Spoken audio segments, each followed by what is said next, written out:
Welcome to White Coat Investor podcast number 131, Deducting Your Car. This episode is sponsored by Bob Baiani at drdisabilityquotes.com. They're a truly independent provider of disability insurance planning solutions to the medical community nationwide. Bob specializes in working with residents and fellows earlier in their careers to set up sound financial and insurance strategies.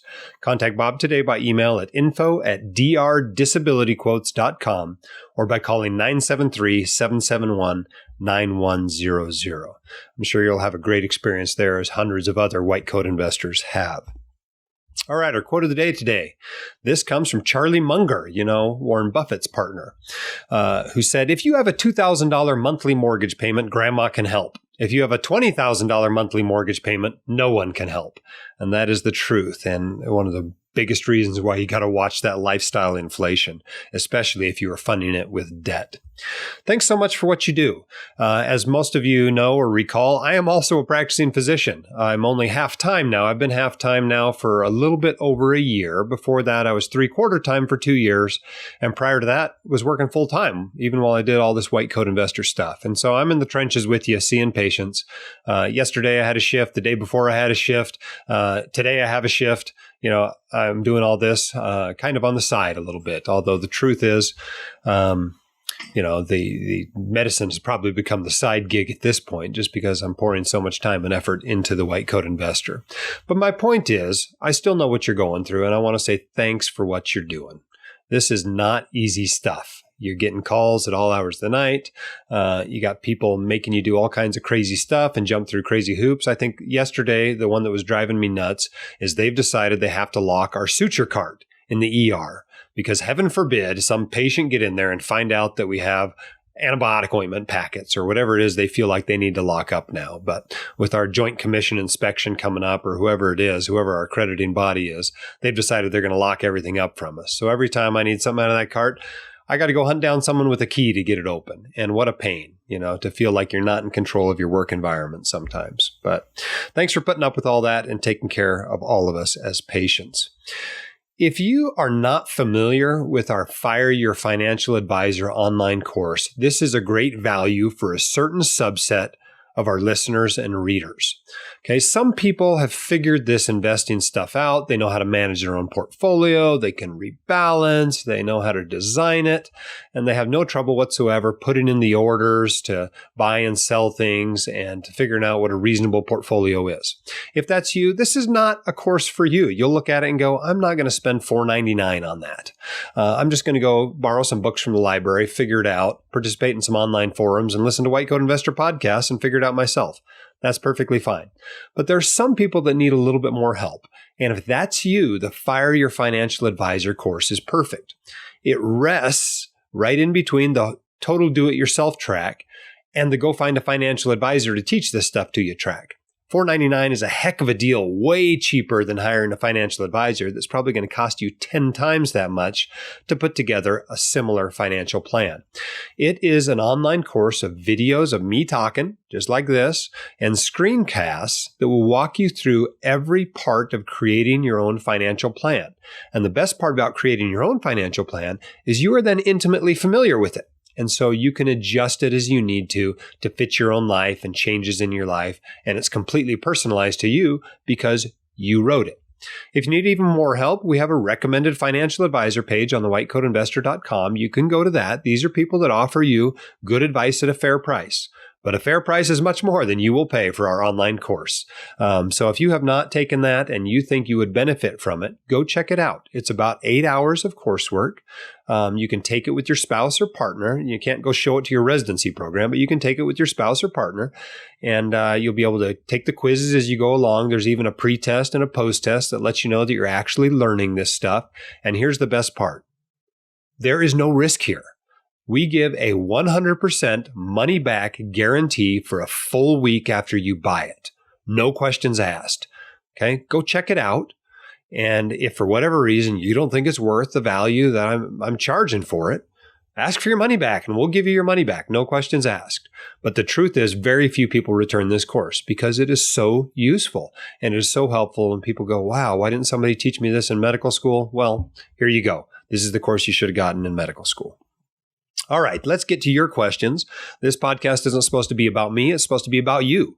So let's take our first question off the SpeakPipe. If you are interested, by the way, in getting your questions answered on this show, you can go to www.speakpipe.com/whitecoatinvestor and record up to 1.5 minutes of questions there, and we'll get you on the podcast and answer your question right here on air. You can be as anonymous or unanonymous as you want to be.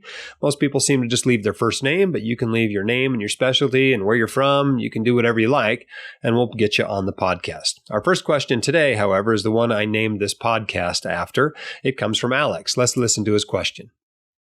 Hi, Jim. Thanks for all that you do. I've been a longtime fan, and I'm planning on doing the unforgivable for a WCI reader, buying a Tesla. Don't worry, all my ducks are in a row, and I've planned ahead for this. My question is about buying a car through my practice. Is this an option to most doctors? Am I correct in assuming that I can use pre-tax dollars for this expense? Does it matter that I am a W-2 employee as opposed to 1099? Any help and some light on this topic would be appreciated. Thanks again. All right. So basically, Alex is asking, can I deduct a Tesla from my practice as a W-2 employee? Well, no, Alex, you can't. Here's the deal, right? A business can buy a car if it is going to use it at least 50% for business purposes.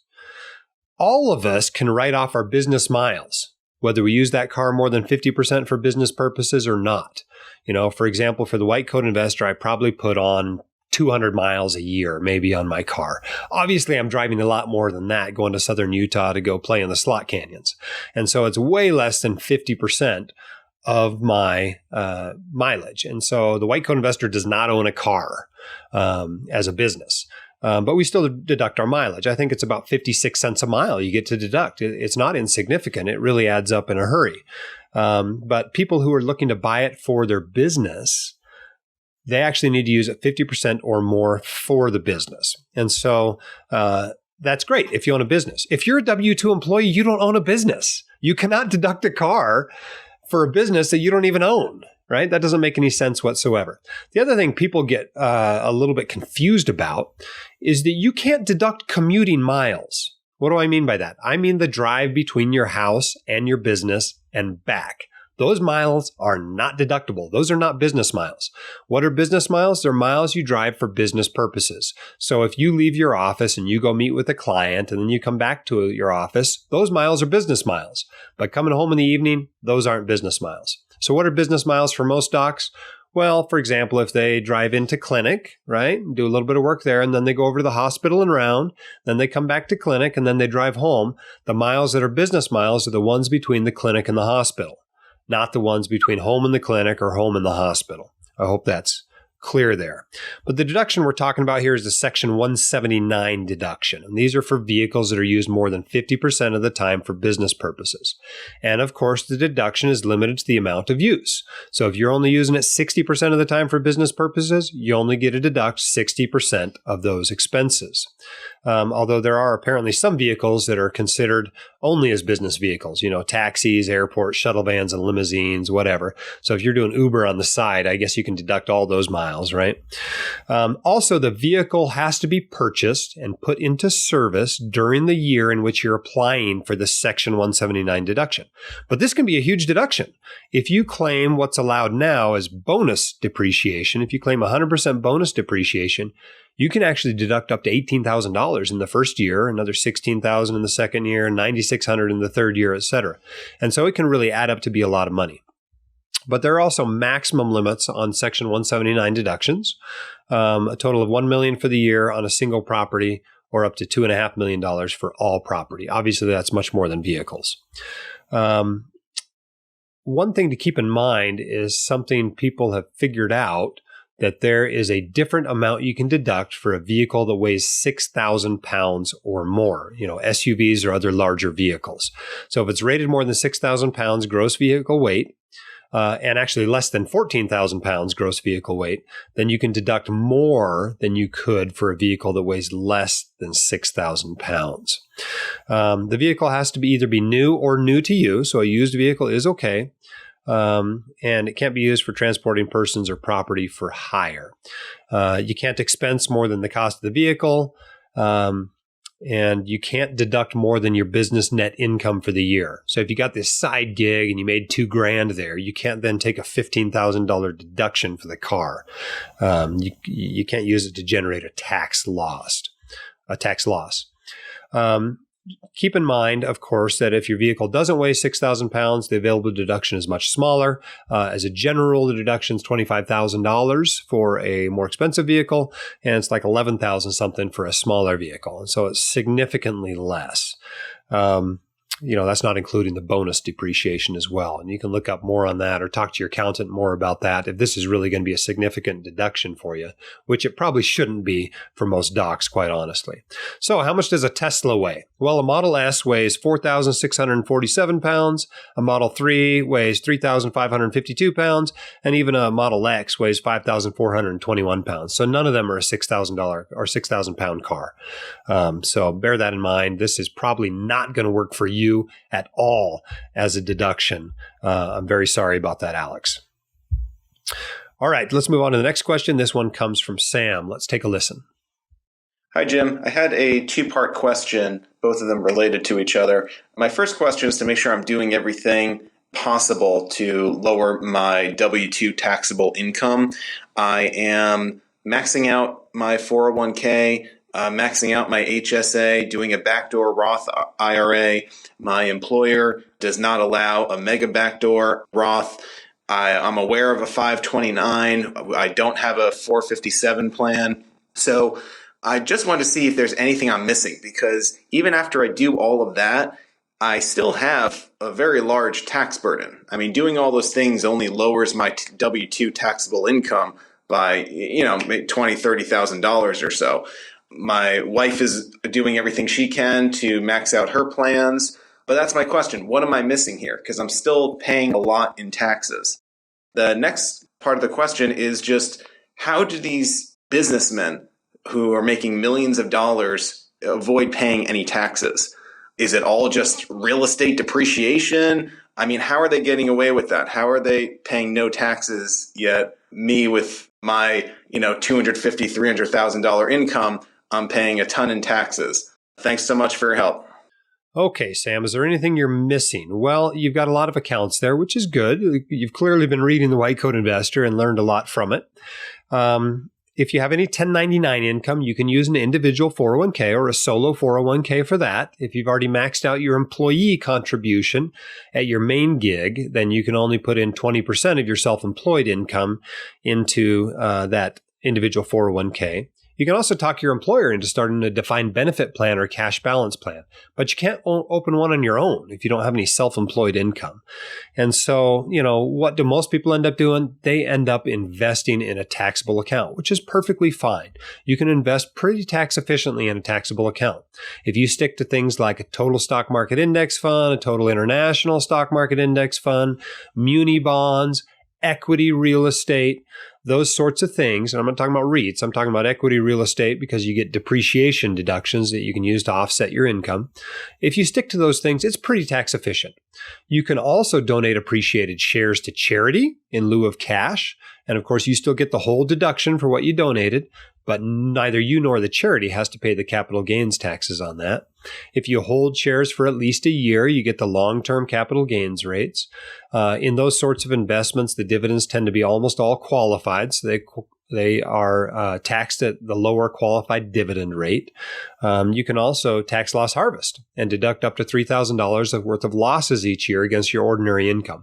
So you can invest pretty tax efficiently in a taxable account. I wouldn't necessarily feel like you're doomed if you're out of retirement accounts and you want to save more. It's not that big of a deal.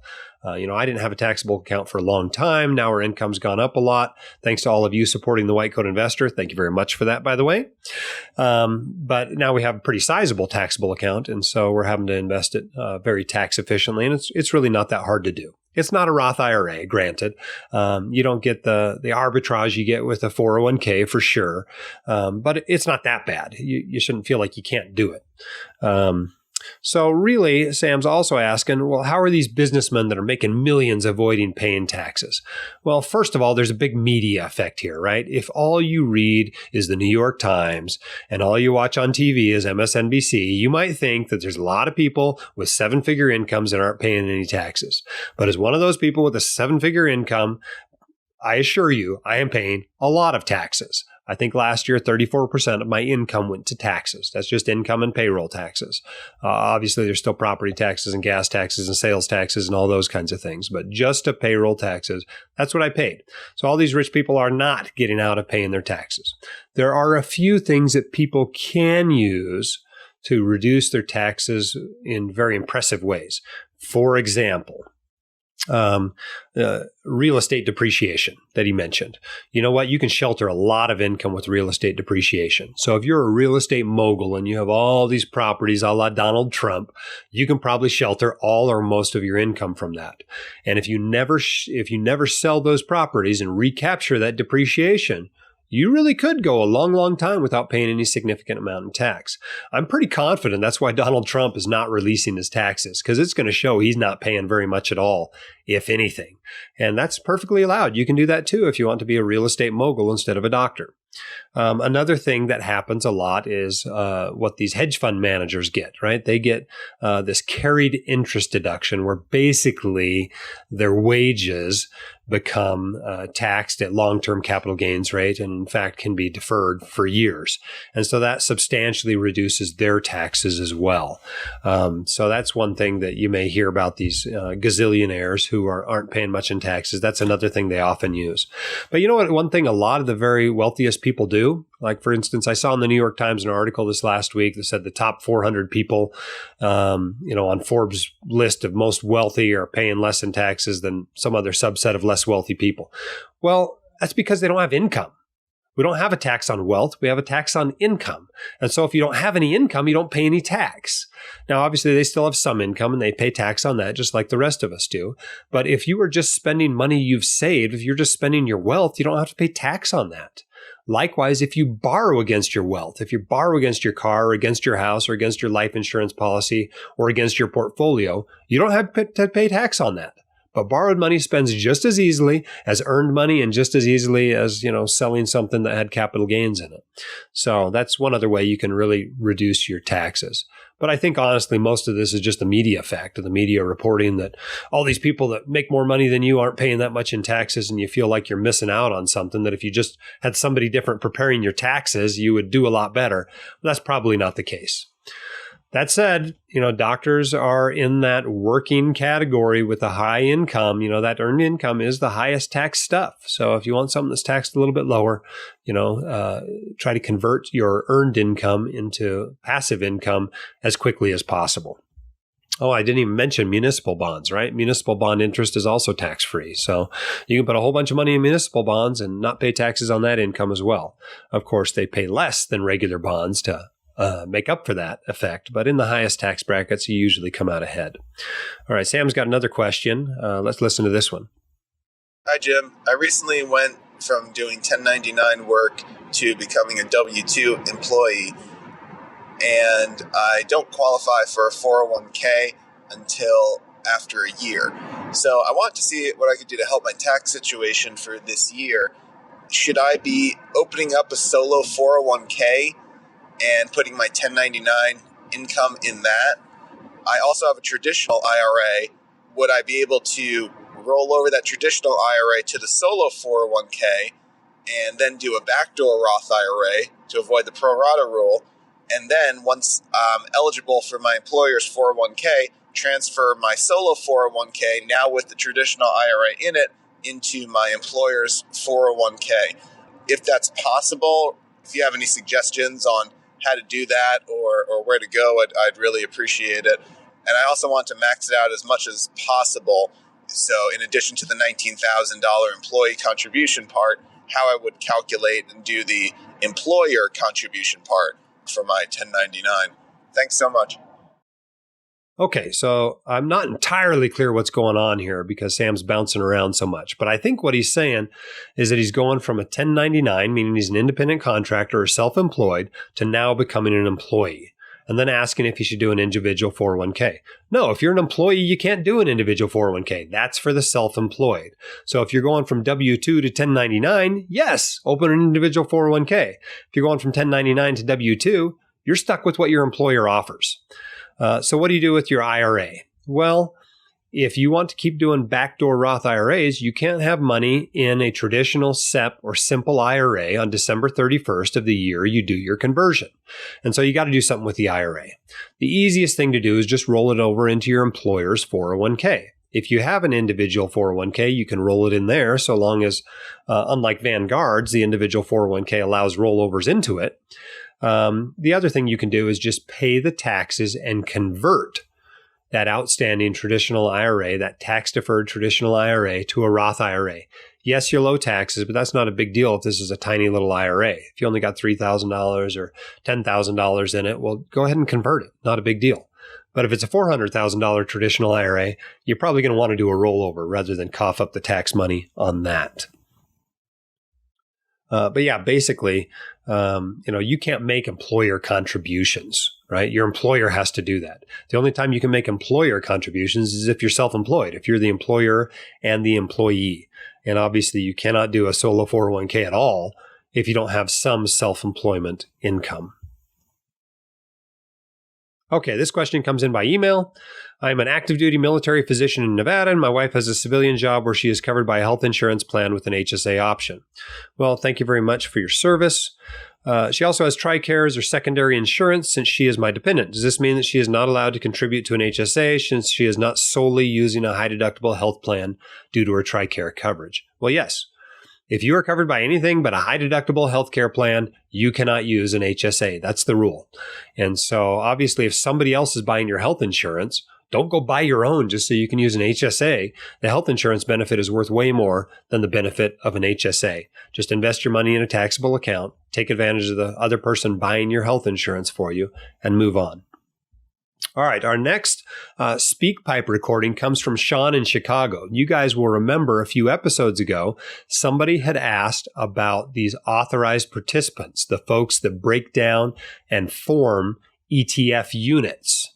And there was a question about that I answered, and Sean is calling in to clarify it. Let's listen to his recording here. Hi, Dr. Dolly. This is Sean from Chicago. I'm a professional options trader and a high-income professional who's picked up your podcast a couple years ago and have recommended it to many since. I wanted to help you out with your questions from Tim from San Francisco. First, I wanted to say about all his questions that they're pretty advanced finance questions as far as even professional traders go. I would liken especially the question about authorized participants in the heartbeat trade to be master plumbing level even for professional traders. But as an answer to his question, you have to understand that professional trading groups don't really pay capital gains taxes in the same form that investors do. Pretty much all of their trading gains and losses are going to be netted out and then taxed as ordinary income. Additionally, in the example that he proposed, where a trading group would get a low basis ETF from a mutual fund, they would just use the creation and redemption process to redeem it back into shares at the same basis, and they would just be making a tiny little margin on the trade. I hope this helps, and thanks. Bye. All right, Tim, there you go. There's your answer. It turns out these guys are all paying ordinary income taxes anyway, so they don't really care about the fact that they're not getting long-term capital gains rates on those sales. All right, our next question comes from Jose. Let's take a listen. Hi, Dr. Dolly. My name is Jose Polito, and I'm a first-year attending urologist in the Northeast. I recently learned from my parents that when I was about 10 or 12, they got me a whole life insurance policy, which they have been paying into and now are transferring to me. I was wondering how to value these whole life insurance policies. I know that initially their returns are essentially negative for many years, but as this has been 20 years now, I was wondering if you knew any resources to properly value whole life policies so I can find out if I should keep this or liquidate the assets. Thank you. Okay, this is actually a pretty common problem. There are a lot of parents out there who have kind of been suckered into buying a whole life insurance policy on their children. Here's a tip for you. If you are buying insurance from the same people that sell you baby food, you're probably doing something wrong. All right. Gerber's out there selling all these policies to people who are, want to do the right thing for their kid, want to get them started on the right foot, et cetera. Northwestern Mutual also their agents tend to try to sell these policies on your kids as well. This is generally not a good idea. You shouldn't be buying policies on someone that has no need for insurance. And generally, the policies that are bought aren't exactly doing them anything to preserve insurance later. I look at these things, they're $10,000, $50,000, maybe $100,000 policies. I don't see kids running around with $500,000 and $1 million policies, some amount that's actually going to make a difference to their family down the road, especially after inflation in 30 years from now. It's usually some tiny little policy, and the parents are so proud of themselves because they've been feeding this thing every day for 18 or 25 years or every month for decades, and then they turn it over to you.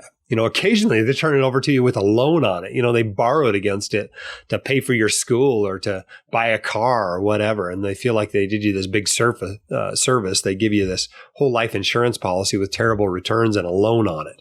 But mostly what they're doing is giving you this dilemma that you got to figure out what you want to do with it. Because chances are, if you're like most people, including most docs, you don't actually want a whole life policy. Term life policy is going to be all the insurance you ever need. And so you're stuck with this and trying to figure out what to do with it. Now, in general, the really crummy returns on a whole life policy are very front loaded. It's not unusual at all to not break even for 5 to 15 years after you buy the policy. But after that time, the returns are often a little bit better, at least in a well-designed policy that you bought for that purpose. That's usually not the case with these policies that are sold to parents and put in force on kids. They're usually not that great of policies. The insurance is not that cheap. And, the payments are tiny. And so the fees of the policy tend to eat up a lot of the cash value. And so they tend to not be very good policies at all. And most of the time, you ought to tell your parents, thank you very much. I appreciate you thinking of me. And you take the money out and use it to pay off your student loans or use it to fund a Roth IRA or whatever. That's honestly what you should do most of the time because most of these policies are not very good. Don't tell your parents it would have been worth 3 times as much if you'd put the money into a 529 for me instead. Well, that's probably true. It doesn't, make them feel very good because they really think they've been doing you this huge service by making premium payments every month for the last 25 years. But if you really want to evaluate it, I've got a couple of blog posts about it that you ought to take a look at. One's called Evaluate Your Own Whole Life Insurance Policy.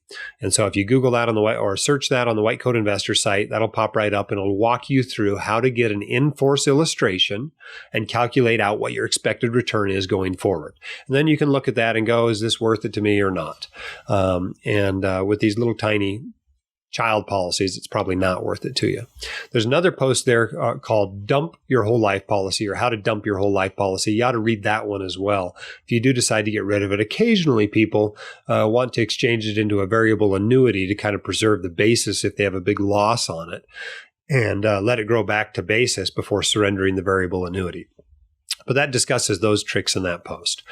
If you feel like you can't do that yourself, you can't evaluate it yourself, I only know of one person that's offering this service, a guy by the name of James Hunt.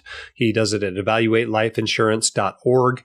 And you can look that up, pay him $100. He'll take a look at your policy and try to help you decide whether to keep it or not. So you can check that out as well. But for the most part, these little tiny policies that your parents bought you, these are just complicating your financial life. Most people that have these, they've got cash value of $2,000 or $5,000, maybe $10,000, and a much better use for your money at this point in your life in your 20s when you have the greatest need for cash of your whole life. All right, our next question comes from an anonymous listener. Let's take a listen. Hey, Dr. Dowley. Thank you for all you do. I wish you'd been around 20 years ago. In that vein, I've got a question outside your normal age range. I'm a 53-year-old practicing physician, and my wife is about to retire after putting her 30 years in the VA. I max out my 401k at work. We both do backdoor Roth IRAs. The question I have is what to do with her TSP account when she retires.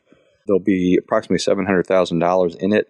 I know I have the option of leaving it in, which is not a bad option, but the expense ratios are great, but the investment options are somewhat limited. I could transfer it to an IRA. I know I can't do a rollover because that would induce tax issues. The other option is we could do the annuity option. I've also had some people say transfer it to an IRA and buy a deferred annuity since we won't need the money, since I will continue to work for several years. Would love to hear your advice. Thank you very much. Okay, congratulations on your upcoming retirement. Thanks for your federal service, obviously. So what should you do with your wife's $700,000 TSP account when she retires? Well, this is complicated by the fact that you're not retiring. So presumably, you're both going to want to continue to do backdoor Roth IRAs going forward. So if you want to do that, you can't just roll that TSP money into an IRA because it's going to cause her backdoor Roth IRA to be complicated by the pro rata calculation. So that money's either got to stay in the TSP, it's got to go into another 401k, which it doesn't sound like she has, either an individual one or another employer one, or it's got to all be converted. And $700,000 is going to cause a heck of a tax bill if you Roth convert the entire thing. So what I would do is I just leave it in the TSP. It's not like the TSP is a bad plan. I mean, the expense ratios in the thrift savings plan are 2 to 3 basis points. That's essentially free. And the funds are good, right? The C fund's basically an S&P 500 index fund. The S fund is an extended market index fund. The I fund is now a total international stock market fund. It used to be a developed index stock market fund. You know, those are good funds. There's nothing wrong with using them. A large percentage of my portfolio is made up of those funds. And so I think it's perfectly fine to leave a substantial portion of your money in the TSP, especially now the distribution options have got so much better in the last year or two. You also have some unique funds. They've got a total bond market fund. They call it the F fund. They've got a bunch of life cycle funds, although it sounds like your situation is complicated enough, you're probably not going to use that. And then, of course, they have the G fund, which is the really special fund in there. The G fund is basically treasury returns at money market risk. They give you the average treasury yield, despite the fact that it basically never loses principal. And so a lot of people keep their money in the TSP just to take advantage of that G fund. That's what I did when I left the military, and I keep rolling money into the TSP, not taking it out. And so despite the fact that I was only in the military 4 years, I probably only contributed something like $50,000 or $60,000 in there. I've got $300,000 in there now because I keep rolling money in to take advantage of that G fund. So I would just leave the money in the TSP.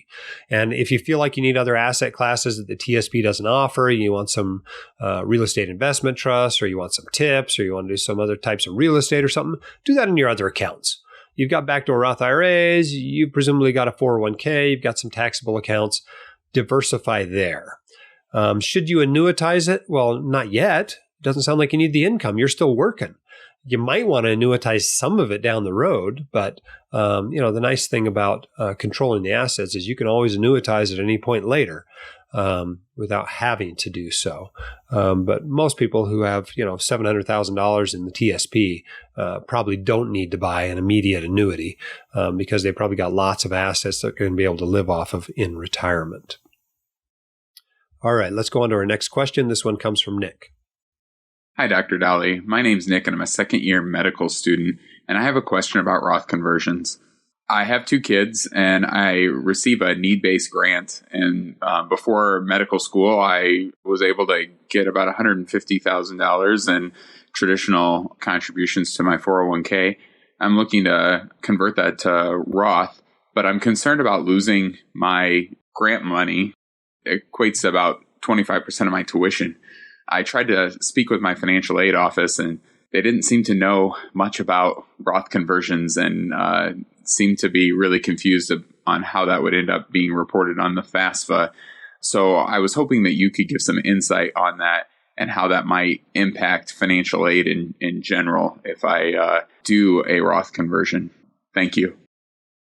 Okay, Nick is a medical student in a very fortunate situation. He's already got a $150,000 traditional IRA. That's great. And in fact, medical school is a fantastic time to do Roth conversions. If you divided up that $150,000 and converted about a quarter of it every year during medical school, you may be able to do the entire $150,000 Roth conversion pretty close to tax-free, which would be pretty cool. The problem, it sounds like in this situation, is that Nick is on some need-based grants. And obviously, if you have income, you have less need. And doing a Roth conversion produces income, right? Because that's taxable income. Even if it's taxed at 0%, It's taxable income. So it's probably going to screw up the FAFSA there. If you look at the FAFSA form, you'll see that you have to report your adjusted gross income on it. And those Roth conversions do count toward your adjusted gross income. And so what should you do? Well, you may not be able to do the whole conversion. It may screw things up. You might have to wait until, that year in which you're finishing your third year and going into your fourth year to do the Roth conversion. Because by the time you report that income, you're going to be done getting all your financial aid for medical school. You could then do a little bit more of the conversion the year you leave medical school, and maybe even during residency, do a little bit more. But if it's really going to screw up your FAFSA and keep you from getting grants, especially grants and scholarships. I'm a little less concerned about loans, but grants and scholarships, you'd be leaving money on the table by doing those Roth conversions. So probably not worth it in that situation. But I'd still try to get some converted in the last year or two of medical school and during residency. All right, our next question comes from an anonymous listener. Dr. Dale, I recently listened to your podcast on Mega Backdoor Roth IRA conversion. The question that I have is, does the pro rata rule apply to a mega backdoor Roth IRA conversion period? Specifically, my question is, if I have money within a traditional IRA, does that prevent me from doing a mega backdoor Roth IRA conversion? Thank you very much. Okay. Does the pro rata rule affect the mega backdoor Roth IRA? Well, it can, but probably not. It's really a great question. The pro rata rule comes from IRS Form 8606, and particularly lines 6 through 8. Line 8 reads, enter the net amount you converted from traditional SEP and simple IRAs to Roth IRAs in 2018. When you do a mega backdoor Roth IRA, you are either doing an in-plan conversion, where you're going from your traditional 401k to a Roth 401k, or you're taking money out of the plan and putting it in a traditional IRA and then converting that traditional IRA to a Roth IRA, or you're taking the money directly from the plan, from the 401k, into a Roth IRA. Now, in two of those three situations, you didn't convert any money from a traditional IRA to a Roth IRA, so you don't have to report anything on line 8 of Form 8606, and the pro rata rule does not apply. But if you were taking money out of the plan and putting it in a traditional IRA and then moving it to a Roth IRA, well, then you would have to report that on line 8 of Form 8606. So if you do this right, I think the answer is no, it doesn't apply. But if you do it wrong, it certainly could. I hope that is helpful. All right, as I mentioned at the beginning of the hour, if you have not checked out Fire Your Financial Advisor, our online course, please do so. It's not that it's anti-financial advisor. It's a little bit provocatively named for sure. But in fact, the whole first section of it discusses how you can work better with a financial advisor and make sure you're getting good advice at a fair price. And so even if you use an advisor, it's a pretty useful course. But if you want to learn to do it without your advisor, this is a great place to start. You can pick that up at whitecoatinvestor.com. If you go up there at the top of the page, you will see courses. It says across the top. And if you look under there, the first one there is Fire Your Financial Advisor. And you can even go to it directly at this URL, whitecoatinvestor.com or whitecoatinvestor.teachable.com/fire-your-financial-advisor. And that'll take you directly to the course. You can learn more about it. And of course, it comes with a 100% money-back guarantee. This episode was sponsored by Bob Baiani at drdisabilityquotes.com. They're a truly independent provider of disability insurance planning solutions to the medical community nationwide. Bob specializes in working with residents and fellows, especially white coat investors, who are early in their careers to set up sound financial and insurance strategies. Contact Bob today by email at info@drdisabilityquotes.com or by calling 973-771-9100.